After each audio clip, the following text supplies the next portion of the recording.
Hello, আজকে হলো মহাবীর হনুমানের জন্মদিন, তাই আমরা একটু রেডি হয়ে তার জন্মদিন উপলক্ষে একটু মন্দিরে যাচ্ছি পুজো দিতে। তো চলো যাওয়া যাক। তো এদিকে আমি ছোট্ট আমার ইয়াররিংসটা পরে নিলাম আর এখন আমি পুরো রেডি। যাক, আজকে কিন্তু অনেক দিন পর সেই রৌদ্র উঠেছিল। আর এদিকে আমরা মন্দির পৌঁছে গেলাম। এদিকে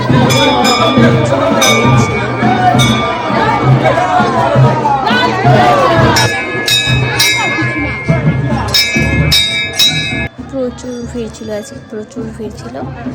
আর আজকে হনুমানজির জন্মদিন, তো জন্মদিন উপলক্ষে সবাই এসেছে হনুমানজির থেকে একটু আশীর্বাদ নেওয়ার জন্য। আমরা এভাবেই আজকে হনুমানজির জন্মদিনটা ছোট করে আমরা একটু পালন করলাম। তো আজকের ভিডিওটা আমি এখানেই শেষ করছি। যদি ভালো লেগে থাকে একটা লাইক কমেন্ট শেয়ার করে দিও। তো আজকের জন্য টাটা।